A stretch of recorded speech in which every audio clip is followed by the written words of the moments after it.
So hello student, today we are going to learn about science chapter 2 which name is water. Okay, हमने इसका 50% complete कर लिया था, हम आगे बढ़ते हैं. ठीक है, तो चलो. यस, सो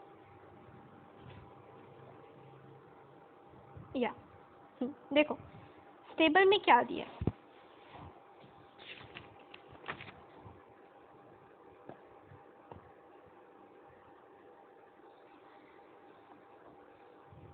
हमने लास्ट क्लास में यहाँ तक पढ़ लिया था, वो टेबल कंप्लीट कर लिया था. ये टेबल से हमें आगे पढ़ना है. ठीक है, तो देखते हैं. अब यहाँ पे हमने एक्सपेरिमेंट किया था, आपको याद होगा. एक वाटर है ना, डिस्टिल वाटर को हमने फाइंड आउट करने के लिए एक क्या किया था, एक्सपेरिमेंट किया था. वो क्या एक्सपेरिमेंट था, एक बार देख लेते हैं. देखो ये वाला एक्सपेरिमेंट, इसमें क्या हुआ था. इसमें हमने एक बाउल लिया था. ठीक है, नीचे में क्या रखा था, एक यूटेंसिल रखा था, देन ऊपर में स्टोन रखा था, और हमने इसमें क्या वाटर रखा था, एंड देन इसको हीटअप किया था. तो ये हमारा था एक एक्सपेरिमेंट. इसको मैं आपको एक और बार बता देती हूँ. देखो, this is the purest form of water, it is required for conducting experiment in laboratories. तो इस एक्सपेरिमेंट से हमने क्या फाइंड आउट किया था कि डिस्टिल वाटर क्या होता है. What is a distil water. हाँ, डिस्टिल वाटर क्या होता है, जैसे कोई भी वाटर है, कहीं से भी आपने पानी लिया, उसको अगर आप हीटअप कर रहे हो तो जो आपको पानी मिल रहा है, मतलब जिसमें से कोई भी इम्प्योरिटीज नहीं है, कुछ नहीं है, बस वाटर है, तो उसको हम क्या बोलते हैं, डिस्टिल वाटर. ये प्योरेस्ट फॉर्म ऑफ वाटर होता है. It is required for the conducting experiment in laboratories. अब लैब में क्या होता है, लैब में ऐसी वाटर नहीं लिया जाता जिसमें बहुत सारे सॉल्ट रहते हैं ना. अब देखो मैंने आपको बताया था, जैसे ओशियन का पानी है तो वो बहुत ही खारा लगता है ना, बहुत ही सॉल्टी लगता है. क्यों, क्योंकि उसमें अलग अलग मिनरल्स प्रेजेंट रहते हैं. ठीक है, सॉल्ट प्रेजेंट रहते हैं, इसलिए वो लगता है. पर ऐसा पानी, ऐसा वाटर जिसमें कोई भी सॉल्ट प्रेजेंट ना हो, उसे हम क्या बोलते हैं, डिस्टिल वाटर बोलते हैं. ठीक है, अब ये लाइन पढ़ते हैं हम लोग. इस लाइन में लिखा है कि you can also obtain distil water at home. At home में भी हम पा सकते हैं. कैसे, एक आप एक यूटेंसिल, हमने एक यूटेंसिल लिया and keep a small heavy bowl in the centre of a utensil.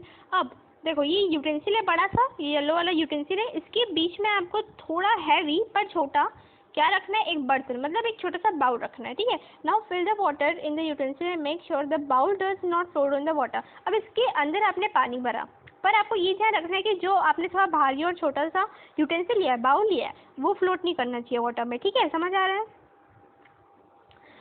Tie a transparent plastic sheet over the utensil. ठीक है, प्लास्टिक शीट हमने टाई कर दिया. Keep a small stone on a plastic right sheet over the bowl. यहाँ पे क्या किया, stone डाला.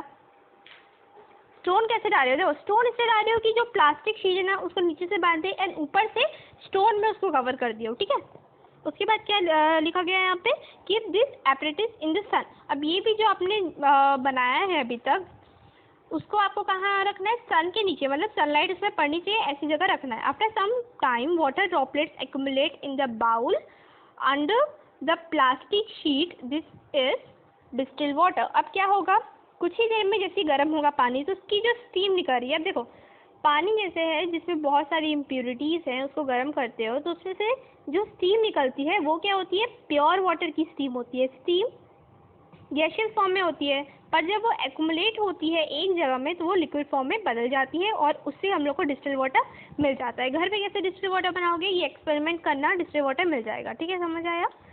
नॉर्मली डिस्टिल वाटर क्या होता है, अगर पानी को तुमने गर्म किया और जो स्टीम मिल रही है, जो वाटर वेपर मिल रहे हैं, उसको हम क्या बोल रहे हैं, डिस्टिल वाटर. ठीक है, समझ आ गया.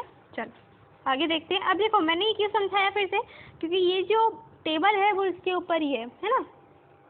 अब यहाँ पे दिया गया है कि it is only due to the transparency of water that light reaches the water plants and they are able to manufacture their food. अगर वाटर ट्रांसपेरेंट नहीं रहता तो वो सनलाइट कैप्चर नहीं, देखो वाटर सनलाइट कैप्चर नहीं करता. जो प्लांट होता है ना, उसको वाटर भी चाहिए रहता है और सनलाइट भी चाहिए रहता है. क्यों, क्योंकि वो अपना खाना बनाता है. यहाँ पे मेनली यही लिखा है कि वाटर भी प्लांट्स के लिए इम्पोर्टेंट रहता है और सनलाइट भी प्लांट्स के लिए इम्पोर्टेंट रहता है. यहाँ पे दूसरा टॉपिक बोल दिया है, पर ठीक है. यस, अब ये ड्रिंकिंग वाटर वाला हमारा कंप्लीट हो गया.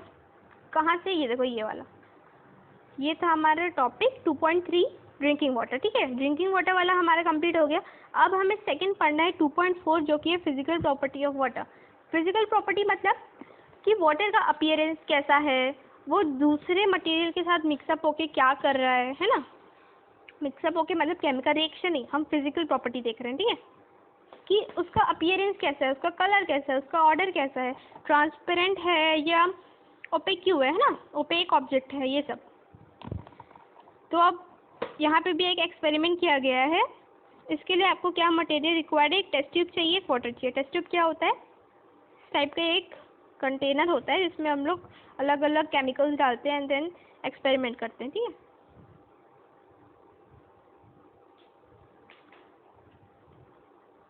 अब देखो,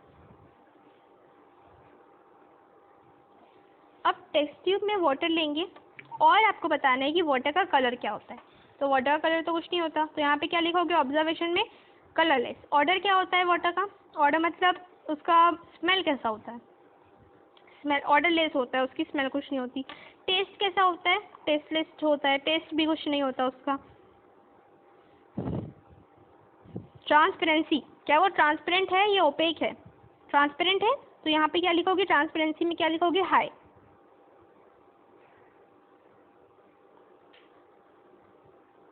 वन मिनट,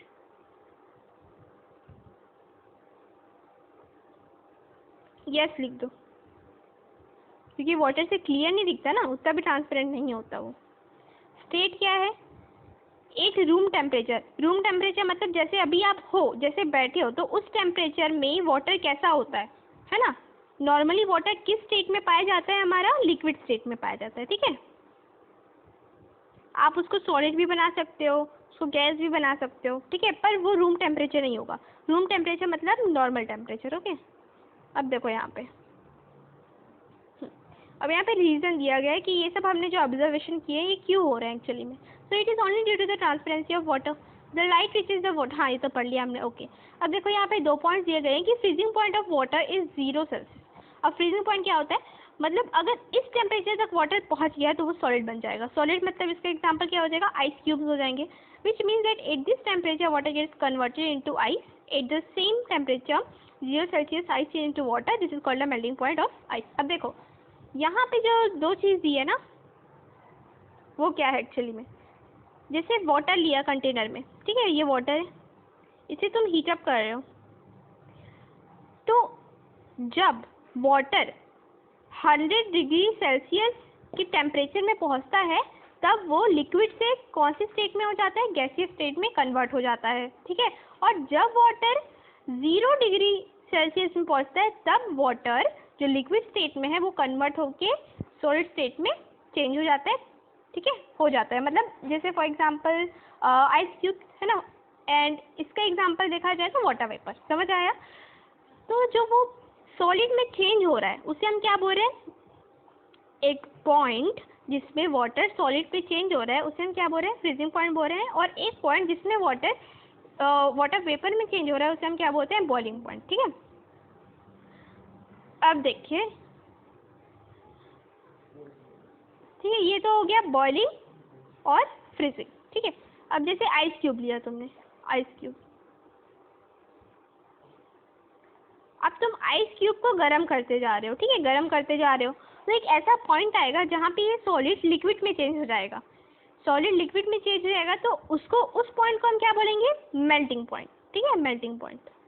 तो ऐसे 3 पॉइंट होते हैं, एक होता है सॉलिड लिक्विड गैस, तो स्टेट होते हैं। पॉइंट क्या होते हैं, freezing point, boiling point, melting point. Freezing point क्या, जब लिक्विड सॉलिड में चेंज होता है। मेल्टिंग पॉइंट क्या, जब सॉलिड लिक्विड में चेंज होता है।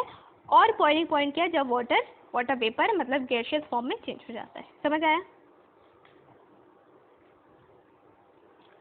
ये पिंक वाले बॉक्स में कुछ चीज़ लिखी है, इसे देख लेते हैं। In hot region coolers are normally use during summer. In this water is poured over mats fixed on 3 sides of the cooler. The air is sucked into the chamber through this wet mats and evaporation of water causes the air to cool. The fan in the cooler continuously sucks in air from outside and thrown the cooled air into the room and make it cool. अब देखो मैं ये नहीं समझाने वाली Y, because ये आपका homework है कि कूलर कैसे वर्क करता है, वो ढूंढ के लाना है। ओके, और समझना भी है कि कूलर वर्क कैसे कर रहा है।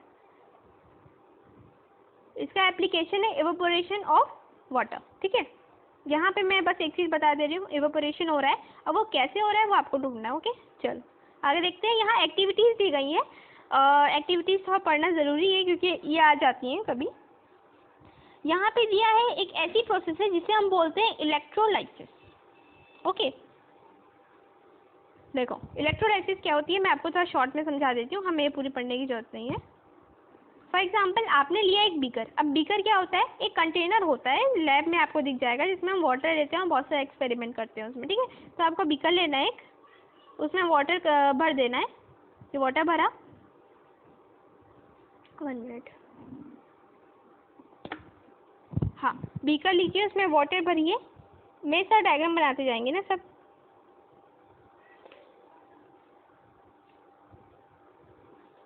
हाँ, तो क्या है, एक बीकर लिया हमने, उस बीकर में वाटर को फिल किया, वाटर फिल हो गया।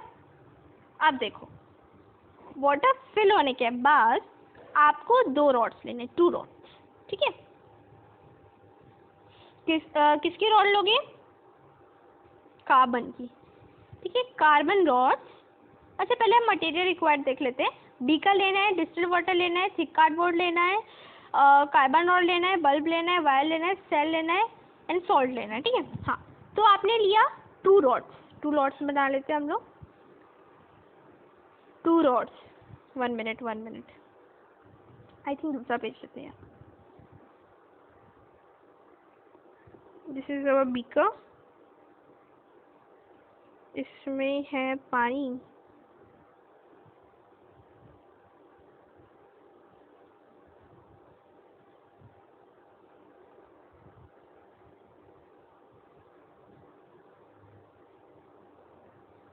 ये है 2 कार्बन रॉड्स। ये रॉड कैसी बन गई, 1 मिनट, 1 मिनट।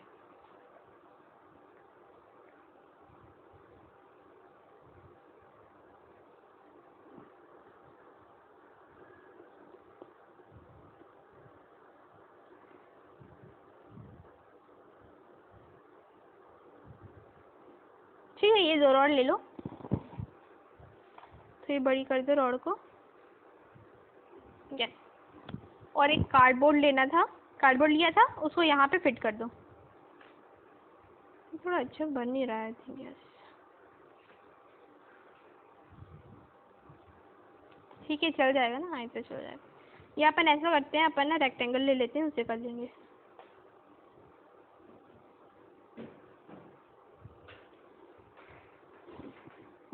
हाँ ये ठीक है।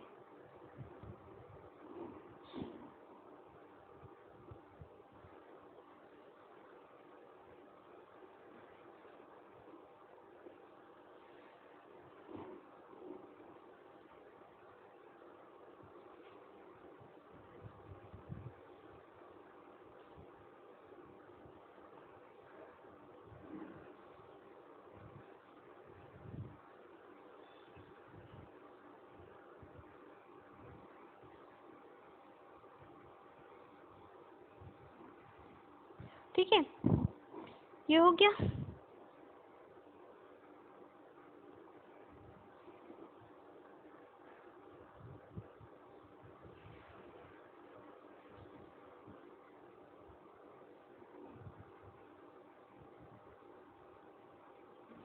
या आई थिंक ये ठीक है। चलो अब देखते हैं। यहाँ पे हमने लिया था वाटर, यहाँ पे था हमारा वाटर पूरा। ठीक है, वाटर है, और ये क्या है, हमारी 2 कार्बन रॉड है। अब देखो इस प्रोसेस में जो रॉड हम ले रहे हैं, है ना, जो रॉड हम ले रहे हैं उसको हम क्या बोलते हैं, इलेक्ट्रोड्स। क्या, इलेक्ट्रोड्स। ये दोनों रॉड्स को हम क्या बोलेंगे, इलेक्ट्रोड्स।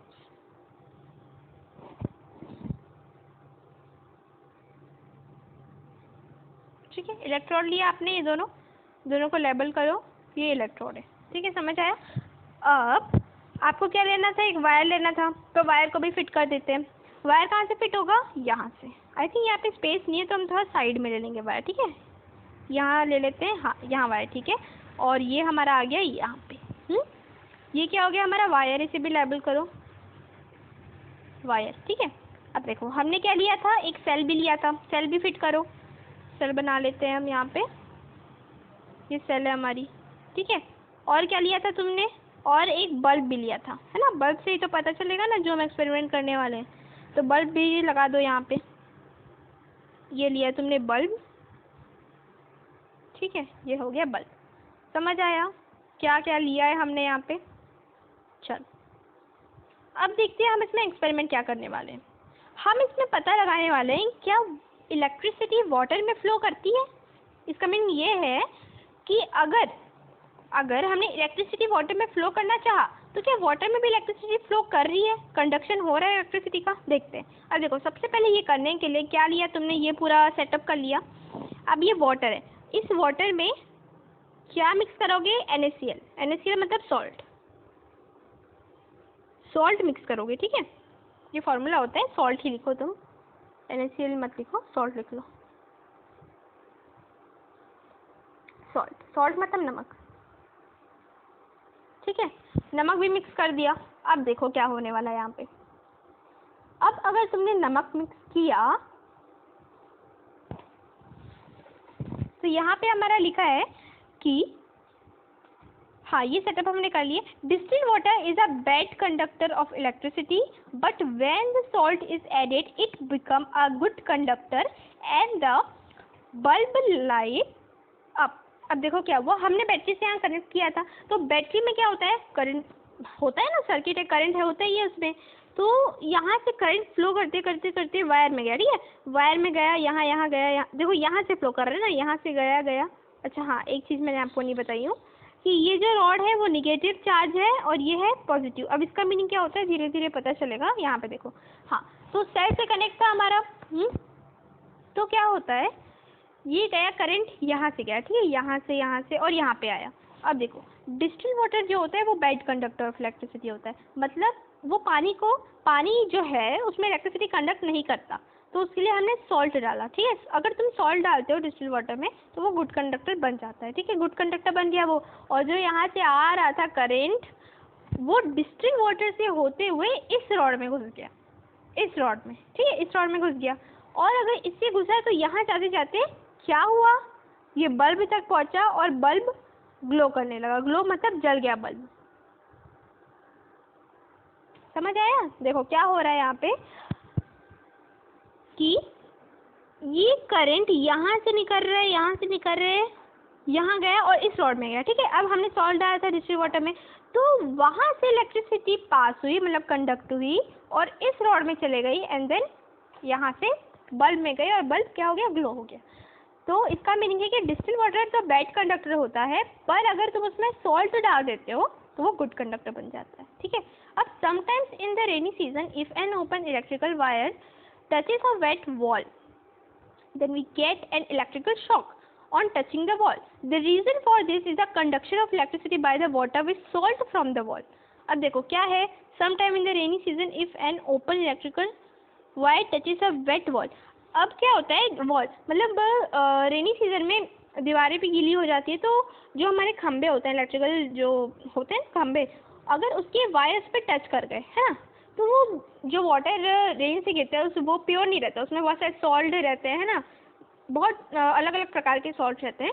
तो क्या होता है, अगर हम वॉल को भी टच करेंगे उस समय तो हमें शॉक लग जाता है। क्यों लग जाता है, क्योंकि जो करंट है वो वायर से होते होते पानी में चले जाते हैं जिसमें सॉल्ट मिले हुए हैं जो वॉल में प्रेजेंट है, और अगर हम वॉल को भी टच करते हैं तो हमें क्या हो जाता है, करंट लग जाता है, ठीक है। इसका यही रीज़न होता है।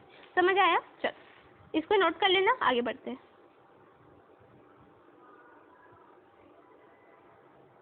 अब देखो तुम्हारी एक्टिविटी इसमें पूरी फील्ड है, एक्टिविटी समझना है आई थिंक तुम लोगों को। अब एक्टिविटी 4 भी दी गई है, मैं थोड़ा इसको जल्दी पढ़ लेती हूँ।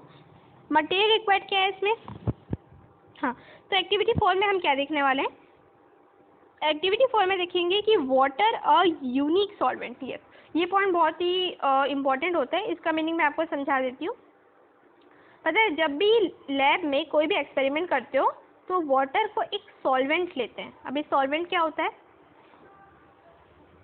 जैसे आपने बनाया लेमन जूस बनाया आपने, तो लेमन जूस में क्या डालते हो, सबसे पहले वाटर डालते हो, फिर अलग अलग एक्सेसरीज जैसे शुगर डालते हो, सॉल्ट डालते हो, अलग अलग चीज़ें डालते हो। तो वाटर जो मेन चीज़ डाल रहे हो तुम, सबसे पहले जो वाटर डाल रहे हो जिसमें बाकी चीज़ें मिक्स हो रही है ना, तो मेन चीज़ क्या हो गई यहाँ पे, वाटर हो गई। तो वाटर को क्या बोलते हैं, सॉल्वेंट। जो मिक्स करने वाला है, दूसरों को मिक्स कर रहा है अपने में, उसको क्या बोलते हैं, सॉल्वेंट। और जो मिक्स हो रहे हैं, है ना, जैसे शुगर, सॉल्ट, लेमन जूस, है ना, तो ये जो मिक्स हो रहे हैं उनको हम क्या बोलते हैं, सॉल्यूट बोलते हैं। समझ आया? ये ध्यान रखो क्योंकि अभी काम आएगा, ठीक है। चलो अब हम देखते हैं कि water is a unique solvent क्यों है। अब यहाँ पे दिया गया है कि many substance dissolve in water, yes this is why it is called a universal solvent. Material dissolve in a solvent are called a solute when a solid dissolve in a solvent mixture is called solution। अब देखो मैंने आपको बता दिया what is a solution and what is a solvent। अब जब कोई solution कोई सॉल्वेंट में, जैसे वाटर है तुम्हारा और इसमें तुमने क्या किया, सॉल्यूट को डाला है, तो जो मिक्सचर तैयार हो रहा है उसे हम क्या बोलते हैं, सॉल्यूशन बोलते हैं। ठीक है, ये अभी आपको अगर समझ नहीं है तो कुछ नहीं होता, हायर क्लासेस में भी रिपीट होगा, ठीक है। पर बस ये याद रखना कि water is a universal solvent, meaning water में सब मिक्स हो जाता है। समझ आ गया? चलो आगे चलते हैं। अब एक्टिविटी 4 में हमें क्या करना है देखते हैं। इसमें मटेरियल रिक्वायर्ड दिए, glass slide, tape water, source of it. अब देखो टेप वाटर जो है, जो तुम कुएं वगैरह से निकालते हो, तो उसमें बहुत सारे सॉल्ट, इम्प्योर चीज़ें रहती हैं, ठीक है, वो उसमें बहुत सारे सॉल्ट मिक्सेस रहते हैं, ओके। अब देखो यहाँ पे क्या है, put some drops of tap water, put some drops of tap water on a slide and heat till the water evaporate completely। अब क्या हुआ, put some drop of tap water on a slide। आपने एक glass slide लिया था एक, ठीक है, ग्लास स्लाइड है आपकी, इसमें आपको कुछ ड्रॉप ऑफ वाटर डालना है, ठीक है, कुछ ड्रॉप ऑफ वाटर मतलब थोड़े ड्रॉप्स डाल दो, बूंदे डाल दो वाटर की, and heat till the water evaporates completely. और उसे हीट करते रहना है जब तक वो इवेपोरेट होने नहीं लग जाता। इसका मीनिंग क्या है देखो, जैसे आपकी ग्लास स्लाइड है, इसमें 1 मिनट,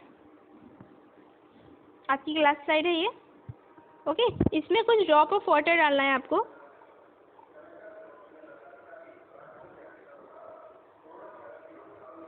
और क्या करना है, इसे हीट करना है। हीट किया तो तब तक हीट करना है जब तक ये इवेपोरेट नहीं होने लगता, जब तक इसमें से स्टीम नहीं लगती। This evaporation can also be done by keeping the slide in a sunlight. तो ये इवेपोरेशन तभी हो सकता है जब आप सनलाइट मतलब सन के नीचे से रख दो। क्यों? क्योंकि सनलाइट भी हमें हीट देती है ना, सन भी हमें हीट दे रहा है, तो अगर इसको हीट कहीं से भी मिले बस हमको हीटअप करना है इसको, ठीक है। Do you find any residues material on a slide, this substance are this salt dissolve in water. देखो जैसे मैंने आपको बताया था, हमने लिया है टेप वाटर। टेप वाटर मतलब कुएं का पानी, है ना, तो कुएं का पानी पूरा प्योर नहीं होता, उसमें बहुत सारे सॉल्ट्स रहते हैं, बहुत से क्या होते हैं, सॉल्ट्स रहते हैं। तो जैसे आप हीटअप करोगे इस वाटर को, तो आपका पानी तो उड़ जाएगा वाटर वेपर बन के, पर नीचे में कुछ छोटे छोटे ऐसे क्या रहेंगे, कुछ मटेरियल ऐसे जो बचे हुए कुछ प्रेसिपिटेट बच जाएंगे नीचे में। तो वो है क्या, वो एक्चुअली में क्या होते हैं, सॉल्ट्स होते हैं। अगर तुम गर्म कर रहे हो तो सॉल्ट्स वेपर बन के नहीं उड़ेंगे। क्यों नहीं उड़ते? क्योंकि वो सस्पेंडेड पार्टिकल्स होते हैं, है ना, वो इनसॉल्युबल पार्टिकल्स होते हैं सॉल्ट, इसलिए वो नहीं उड़ते। तो अगर तुम हीटअप करोगे तो पानी तो उड़ गया, डिस्टिल्ड वाटर चले गया ऊपर, पर सॉल्ट नीचे बच जाते हैं, ठीक है। बस यही बताना था कि टेप वाटर में सॉल्ट रहते हैं। अब तुम इससे कैसे पता लगा सकते हो, तो हीटअप करके पता लगा सकते हो, ठीक है। अब एक्टिविटी 5 है। Activity 5 beaker, salt, sugar, water, tripod stand, spoon, wire gauze, source of heat, glass rod। fill the half of the beaker with the water and add a spoon of salt into it। अब क्या हुआ, सबसे पहले एक beaker लो, उसमें पानी लो एंड देन उसमें सॉल्ट डालो। समझ आया? सॉल्ट डालो। उसके बाद क्या, stir it in a glass rod. Glass rod क्या होती है, इस टाइप की होती है कुछ, इससे स्टीयर करना है, मतलब उसको मिक्स कर दो, ठीक है, जो आपने बनाया। Did the salt dissolve completely, क्या सॉल्ट उसमें अच्छे से डिजॉल्व हो गया है? Keep adding half spoon of salt and stirring till the salt stops dissolving।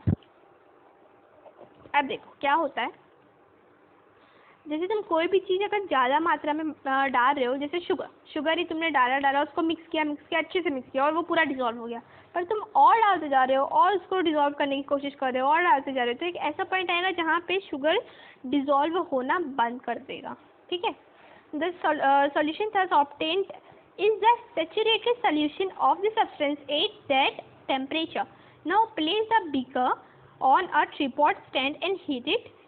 अब देखो क्या हो रहा है, यहाँ पे एक चीज़ दिया गया है, मैं अभी आपको जो सैचुरेटेड सॉल्यूशन बता रही हूँ ना, ये याद रखने की जरूरत नहीं है बिकॉज अभी क्लास 7th में ज़्यादा ये नहीं आता है, पर ऐसे नॉलेज रख लो। नहीं, आपके में नहीं दिया है सब, पर देख लेते हैं एक बार। हाँ, तो मैंने क्या बताया, जब भी कोई ज़्यादा मात्रा में डालती हो तो एक ऐसा पॉइंट आता है जहाँ पे सॉल्यूट सॉल्वेंट में मिक्सअप होना बंद कर देता है ना। उस पॉइंट को हम क्या बोलते हैं, उस पॉइंट में उस सॉल्यूशन को हम क्या बोलते हैं, सैचुरेटेड सॉल्यूशन। ठीक है, ये याद रखना कि एक ऐसा पॉइंट जहाँ पे पानी में कुछ भी डिजोल्व होना बंद हो जाए उसे हम क्या बोलते हैं, सैचुरेटेड सॉल्यूशन। सैचुरेटेड सॉल्यूशन, ठीक है, ये आपका हायर क्लासेस में आएगा पर अभी भी याद रख सकते हो। ठीक है, सैचुरेटेड सॉल्यूशन। अब क्या, now place the beaker on a tripod stand. अब इसको हीट अप करो पानी को, add more salt and stir. Heat up करें और सॉल्ट डालते जाओ। You will see that with the increase in temperature more salt is dissolve. अब देखो, जब तुम ऐसे ही रखे थे और सॉल्ट डिजॉल्व करने की कोशिश कर रहे थे ज़्यादा तो नहीं हो रहा था, पर जैसे ही हीट किया तुमने, है ना, हीट जैसे ही किया वैसे ही और सॉल्ट उसमें डिजॉल्व होने लगा। In this way we see that the solubility change with the change in temperature. तो हम ऐसा देख सकते हैं, अगर कोई चीज़ कोई भी सॉल्यूशन में और मिक्स नहीं हो रही है तो उस समय क्या करना, उस समय उसका टेम्परेचर इंक्रीज कर देना, मतलब हीटअप कर देना, तो उससे और उसमें सॉल्यूट मिक्सअप होना स्टार्ट कर देगा। ठीक है, बस इसमें यही दिया था और कुछ नहीं है। यहाँ पे और कुछ लिखा हुआ है कि repeat this experiment with sugar, ये कुछ नहीं है रहने से। The maximum quantity of an given substance that is soluble, okay, not only solid पर गैसेस लाइक ऑक्सीजन। हाँ देखो, ये वाली चीज़ बस ध्यान रखो यहाँ पे कि बस लिक्विड ही ये सब चीज़ें नहीं दिखाते, गैसियस फॉर्म में भी ऐसा होता है। ठीक है, क्या, oxygen carbon dioxide are also soluble in water.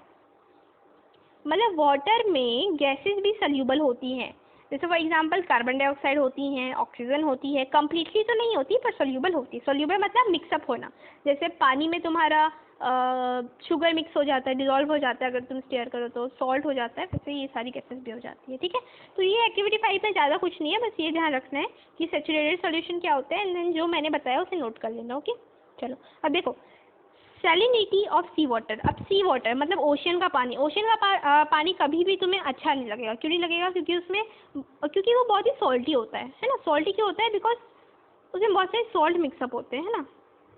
इससे बोलते हैं कि ओशियन का पानी नहीं पीना चाहिए, क्योंकि बहुत सारे सॉल्ट अच्छे होते हैं हमारे लिए, पर इन लार्ज क्वांटिटी कुछ भी अच्छा नहीं होता हमारे लिए। ठीक है, 1 मिनट, ठीक है, सॉल्टी। अब देखो, rain water is distil water. Rain water क्या होता है, डिस्टिल वाटर होता है।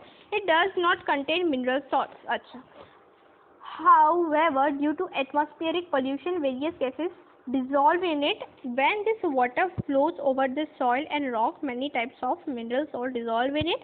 This water reaches the sea through the rivers. अब देखो यहाँ पे क्या दिया गया है, रेन वाटर जो हो रहा है हमारा, उसमें ऐसे तो कुछ मिनरल सॉल्ट्स प्रेजेंट नहीं होते, लेकिन मैंने जैसे बताया अभी पॉल्यूशन हो रहा है ना, तो पॉल्यूशन के कारण बहुत सारी गैसेस, बहुत सारे सॉल्ट्स क्या हो जा रहे हैं, उसमें डिजॉल्व हो जा रहे हैं, जो कि हमारे लिए अच्छी बात नहीं है। लेकिन अगर तुम मेनली देखो तो जो रेन वाटर होता है ना, तो उसमें सॉल्ट्स नहीं होते, है ना, वो डिस्टिल वाटर होता है। डिस्टिल वाटर मतलब उसमें कोई भी सॉल्ट्स नहीं रहते, बट क्या हो रहा है, हाँ, तो इसमें कोई भी सॉल्ट्स नहीं रहते, लेकिन एटमॉस्फेरिक पॉल्यूशन के कारण बहुत सारे सॉल्ट्स डिजॉल्व हो जा रहे हैं, बहुत सारे गैसेस डिजॉल्व हो जा रहे हैं। पर अभी हम पॉल्यूशन के बारे में बात नहीं कर रहे हैं, अभी हम ऐसे ही प्योर वाला रेन वाटर लेते हैं। ठीक है, तो वो डिस्टिल वाटर होता है, हम जानते हैं। तो अब क्या हो रहा है, तो वो डिस्टिल वाटर है, रेन वाटर, तो वाटर में इतने सारे सॉल्ट्स मिलते कहाँ से हैं, ये देखना है हमको, है ना। अगर वो डिस्टिल वाटर है तो उसका स्वाद सॉल्टी बनता कैसे है ओशियन में जाके, वो देखते हैं। जैसे देखो, फॉर एग्जाम्पल ये हमारा क्लाउड, यहाँ से रेन हो रही है, रेन हो रही है, ठीक है। अब ये रेन क्या होगी, लैंड पे पड़ेगी, लैंड पे पड़ेगी तो ये फ्लो करेगी, फ्लो करेगी तो बहुत सारे इसके रास्ते में रॉक्स आते हैं, है ना, बहुत सारे सॉइल्स होते हैं, तो उसमें सॉल्ट्स रहते हैं ना, रॉक्स में भी सॉल्ट रहता है, सॉइल्स में भी रहता है ना, अलग अलग जगहों में रहता है। और वाटर तो फ्लो करता रहता है, तो जैसे जैसे वो फ्लो करता रहता है बहुत सारे रॉक्स के पास जाता है, बहुत सारे सॉइल के पास जाता है, तो उसमें से सॉल्ट उसमें डिजॉल्व होने लग जाता है।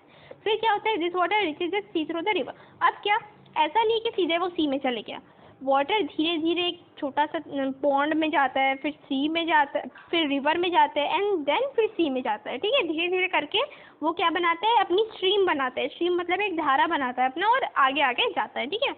In this way the amount of an mineral present in the sea water increase and it become saline. तो क्या होगा, रॉक से टकराएगा, सॉइल से टकराएगा, अलग अलग जगहों में जाएगा, तो उसमें सॉल्ट मिक्सअप हो जाएगा, समझ आया। In 1 litre of sea water there are about 35 gram of salt. अब अगर तुम 1 लीटर ऑफ पानी मतलब 1 लीटर ऑफ पानी ले रहे हो, तो उसमें 1 लीटर ऑफ पानी मतलब 1 लीटर ऑफ सॉल्ट, सॉरी कहाँ का, सी का, तो उसमें 35 ग्राम सॉल्ट रहता है, बताओ 35 ग्राम सॉल्ट रहता है, इसलिए हम नहीं पी पाते हैं उसको, ठीक है। अब ऐसा ही नहीं है, जो हम खाते हैं सॉल्ट, कॉमन सॉल्ट जिसे बोलते हैं वही रहेगा, अलग अलग प्रकार के सॉल्ट रहते हैं, ठीक है।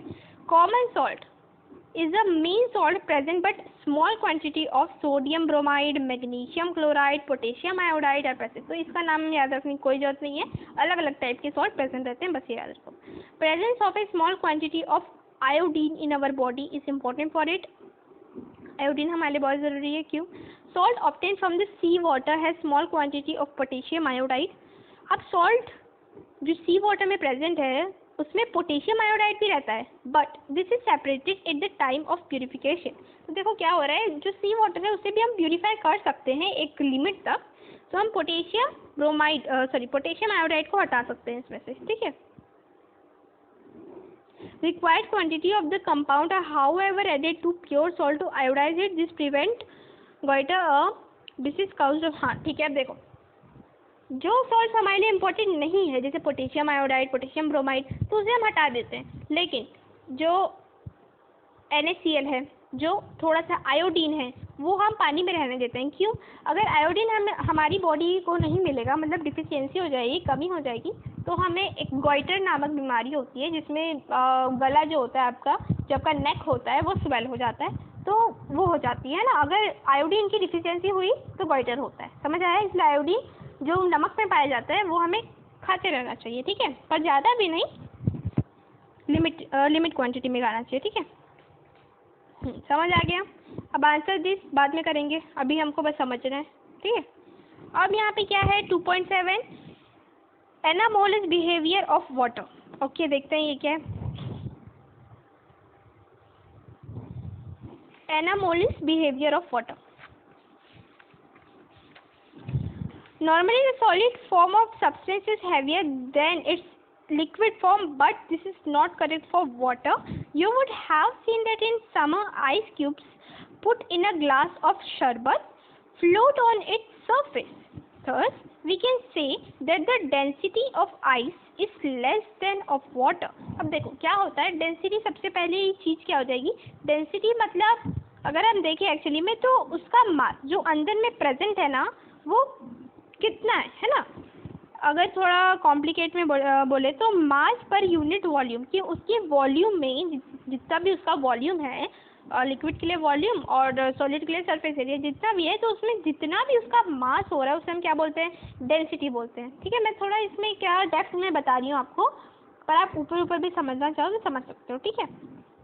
अब देखो, जैसे आपको पता है कि सॉलिड, जैसे हमने लिया फॉर एग्जांपल एप्पल जूस, तो एप्पल जूस को एक कंटेनर में रखना और उसे फ्रीज़र में डाल देना, तो वो बन जाएगा सॉलिड।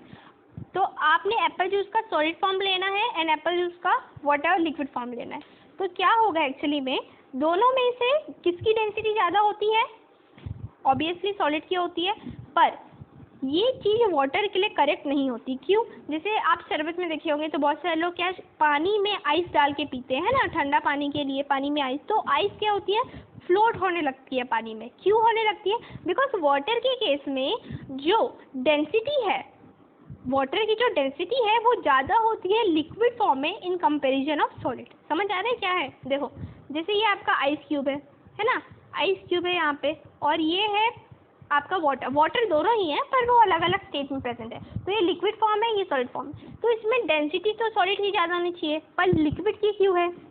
ये इसलिए होता है क्योंकि वाटर एक अलग सा बिहेवियर शो करता है, ठीक है, डिफरेंट बिहेवियर शो करता है, जिसे हम क्या बोलते हैं? एनामोलस बिहेवियर बोलते हैं। तो उसका मीनिंग क्या कि डेंसिटी यहाँ पे लिक्विड की ज़्यादा है इन कंपैरिजन ऑफ सॉलिड। और इसका एग्जांपल कहाँ मिलेगा? जब आप शरबत बनाते हो, है ना, लेमन जूस बनाते हो, या उसमें बहुत सारे लोग आइस क्यूब्स भी डालते हैं, तो देखोगे तो आइस क्यूब क्या है, वाटर में फ्लोट करने लगेगा, कभी भी वो नीचे नहीं जाएगा, है ना। ऐसा नहीं कि डाले आइस क्यूब और नीचे चले गया, वो ऐसा कभी नहीं होगा, करके देखना है एक बार, ठीक है। तो इसे क्या बोलते हैं हम लोग? Anomalous behaviour. समझ आ गया? चलो हाँ, एक और चीज़ देख लो, डेंसिटी कैसे निकालते हैं, उसका फॉर्मूला देख लो यहाँ पे। डेंसिटी कैसे निकालोगे? Mass volume.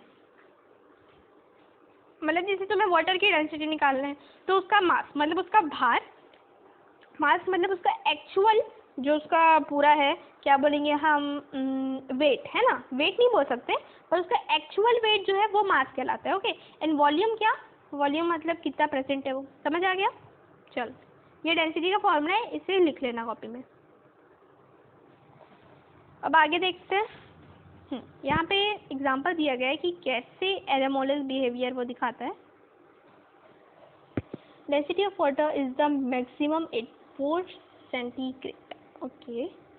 This is 1 kilogram per liter, whereas the density of ice is 0.9 kilogram per liter. This is why when the ice is added to the water, about 1/9 part of the ice is above the water surface and 8/9 part is below the. अब देखो यहाँ पे क्या है, जो density of water है मतलब liquid form में जो है वो कहाँ ज़्यादा होती है? जब वो 4 सेल्सियस में आता है। हाँ, ये वाली चीज़ थोड़ी इंपॉर्टेंट है, यहाँ पे देखना। जैसे वाटर है, तो अगर वाटर का टेम्परेचर 4 सेंटीग्रेड है मतलब सेल्सियस है, सो क्या होगा? उसकी डेंसिटी ज़्यादा होगी। This is 1 kilogram per litre, where is the density of ice 0.9 kilogram per litre. हाँ, तो यहाँ पे कुछ नहीं है, यहाँ पे बस ये दिया गया है, वाटर लिक्विड के फॉर्म में कितनी उसकी डेंसिटी होती है? 1 किलोग्राम पर लीटर, जबकि जो वाटर सॉलिड फॉर्म में है उसकी डेंसिटी क्या होती है? 0.9 किलोग्राम पर लीटर। ये याद रखने की जरूरत नहीं है, ये नहीं आता है ज़्यादातर, इसे याद मत रखो, बस मैंने बता दिया है आपको, ठीक है। हमने समझ लिया है कि क्या होता है एनामोलस बिहेवियर, तो हमें ये सब पढ़ने की जरूरत नहीं है। कौन सा वाला? ये सब पढ़ने की जरूरत नहीं है, इसमें वही दिया गया है, ठीक है। चलो आगे देखते हैं। अब क्या? Hard and soft water. Yes, अब हार्ड वाटर क्या होता है, सॉफ्ट वाटर क्या होता है, ये देखते हैं।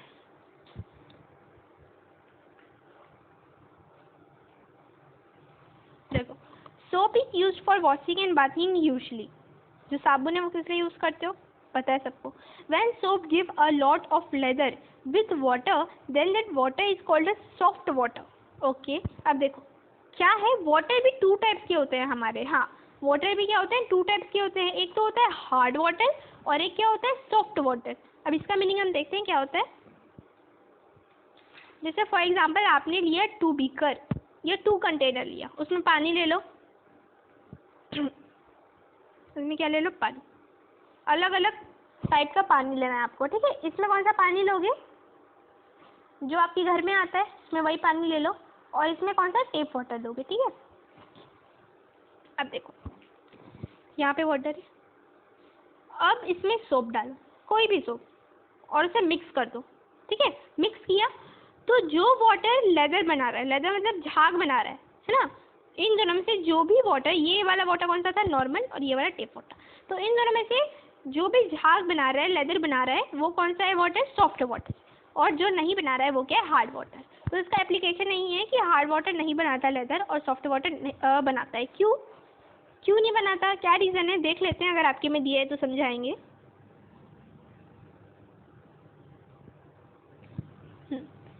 क्या है?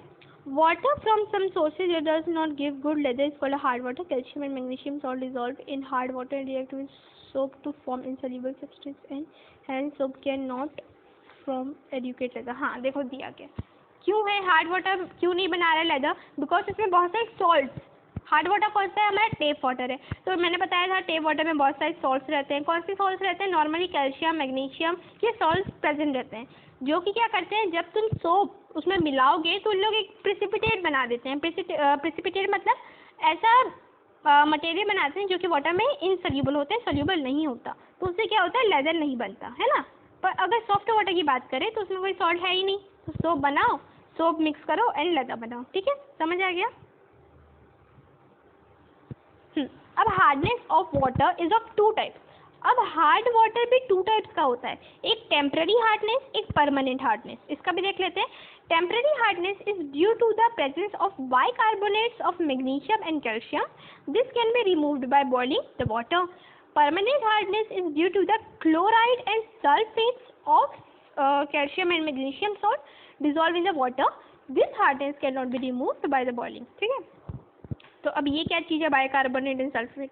ये सब अभी बस आपको याद रखना है, ठीक है। इसके डेप्थ में नहीं जाना है कि ये होता क्या एक्चुअली में, ये सब अभी कोई जरूरत नहीं है, ठीक है। अब टेम्पररी हार्डनेस क्या है? जिसमें सॉल्ट्स के बाइकार्बोनेट प्रेजेंट हो, कैल्शियम और मैग्नीशियम के बाइकार्बोनेट जिसमें प्रेजेंट है, उसको हम टेम्पररी हार्डनेस बोल सकते हैं। और वो टेम्पररी हार्डनेस क्यों बोला जा रहा है? क्योंकि हम उस हार्डनेस को हटा सकते हैं। क्या करके? उसको गर्म करके, पानी को गर्म करके। अगर तुम पानी को गर्म कर रहे हो जो टेम्पररी हार्ड है, तो उसमें से हार्डनेस हट जाएगी, ठीक है। पर अगर परमानेंट हार्डनेस वाला वाटर है, क्यों होता है वो? क्योंकि उसमें कैल्शियम एंड मैग्नीशियम के क्लोराइड और सल्फाइड फॉर्म प्रेजेंट है, तो उसकी हार्डनेस तुम नहीं हटा सकते, है ना। अब वो परमानेंट हार्डनेस वाला नहीं हटता है ज़्यादातर, उसके लिए फिर वो केमिकल रिएक्शन करना पड़ता है, वो सब अभी पढ़ने की जरूरत नहीं है। हाँ, तो बस हो गया। हार्ड वाटर बस पढ़ना है कि हार्ड वाटर क्या होता है, सॉफ्ट वाटर क्या होता है। देखो, हार्ड वाटर क्या? जिसमें सोप लेदर नहीं बना रहा है। सॉफ्ट वाटर क्या है? जिसमें सोप लेदर बना रहा है। हार्ड वाटर के टू टाइप्स होते हैं, temporary hardness, permanent hardness. Temporary hardness क्या होता है? जिसमें कैल्शियम और मैग्नीशियम के बाइकार्बोनेट फॉर्म प्रेजेंट होते हैं। एंड देन परमानेंट हार्डनेस क्या होता है? जिसमें कैल्शियम और मैग्नीशियम के सल्फेट और क्लोराइड फॉर्म प्रेजेंट होते हैं, ठीक है। टेम्पररी हार्डनेस के साथ आओगे बॉइलिंग करके, और परमानेंट हार्डनेस नहीं, बॉइलिंग करके नहीं हट सकती। समझ आ गया? चल अब आगे चलते हैं। हाँ, अब आपका electrolysis of water demonstrated by the teacher. अब यहाँ पे एक और बार इलेक्ट्रोलाइसिस दे दिया गया है, इसको पढ़ने की जरूरत नहीं है, हमने पढ़ लिया इलेक्ट्रोलाइसिस। वाटर साइकिल हम सीधे पढ़ेंगे। अब ये वाटर साइकिल क्या होती है?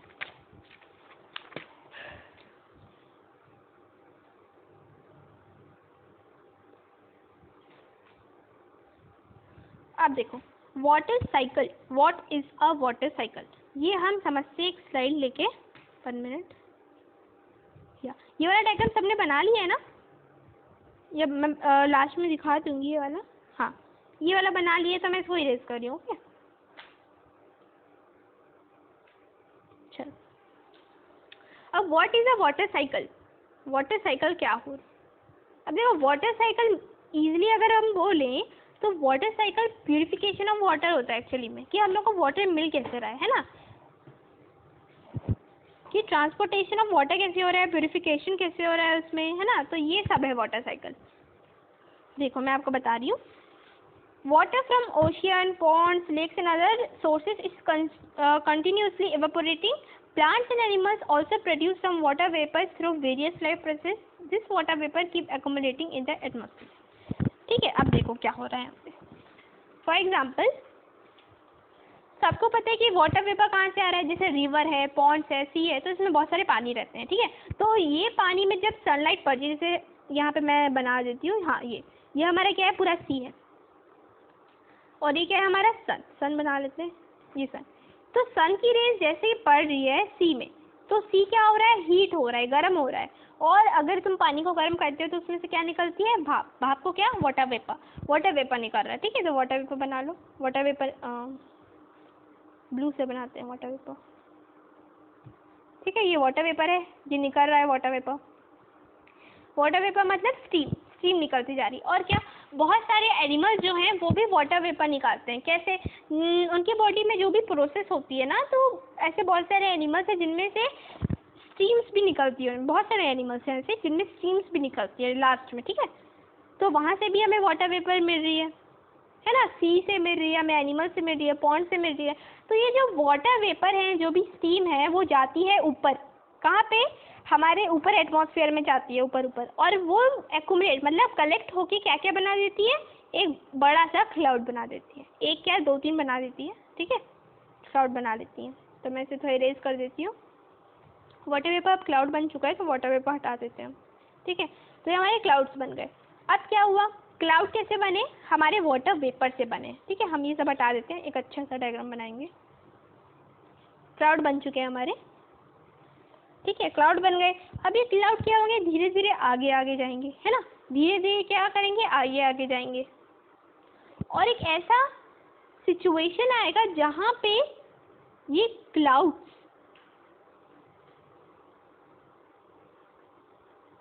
रेन करवाएंगे, समझ आया, रेन होगी, है ना, इनमें से क्या होगा, रेन होगी। क्लाउड्स तो रेन ही करवाते हैं, रेन होगी, रेन रेन, बारिश होगी। अब बारिश हुई तो बारिश का पानी क्या होगा, माउंटेन्स की तरफ जाएगा, कुछ पानी जाएगा सी में, है ना, कुछ पानी जाएगा माउंटेन्स में, कुछ पानी जाएगा सी में। तो जो पानी माउंटेन्स की तरफ जा रहा है वो धीरे धीरे जाके रिवर्स में जाएगा, फिर सी में जाएगा, फिर ओशियन में जाएगा, तो उसमें बहुत सारे सॉल्ट मिलते जाएंगे, है ना। तो ऐसे ही करके क्या हो रहा है, हमारा एक ओशियन वाटर तैयार हो रहा है, और ऐसे ही करके हमारा एक प्योर वाटर तैयार हो रहा है। वैसे प्योर वाटर आजकल तैयार नहीं होते बिकॉज ऑफ पॉल्यूशन, पर पहले क्या होता था, जो पानी गिरता भी था ना वो प्योर ही रहता था। पर आजकल बहुत सारे गैस मिक्स हो जा रहे हैं क्लाउड्स में, तो उसकी वजह से क्या हो रहा है, पानी थोड़ा पल्यूट हो जा रहा है। पर क्या होता है एक्चुअली में, यहाँ देखो क्या हो रहा है, वाटर वेपर से बादल बन रहा है, क्लाउड बन रहा है,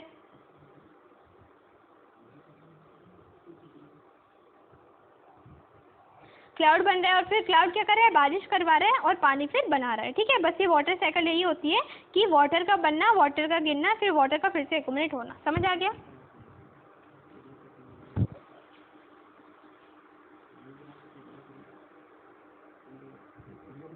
ठीक है। अब देखो 2.11 में क्या दिया है, वाटर पॉल्यूशन। वाटर पॉल्यूशन कुछ नहीं है, यहाँ पे देख लेते हैं हम लोग।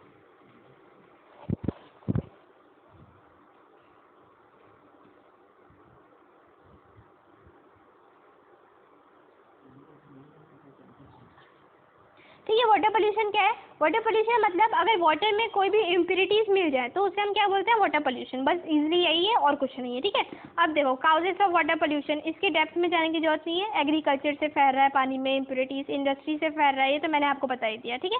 अब ये एक्टिविटी जो 6 है वो आप खुद से समझोगे, क्यों, क्योंकि हमने बहुत सारी एक्टिविटीज़ पढ़ ली है अभी तक, कुछ आपको भी वर्क देना चाहिए मुझे। तो ये एक्टिविटी 6 जो है पूरा घर से करके लाना है, पूरा पढ़ना है अच्छे से, ठीक है।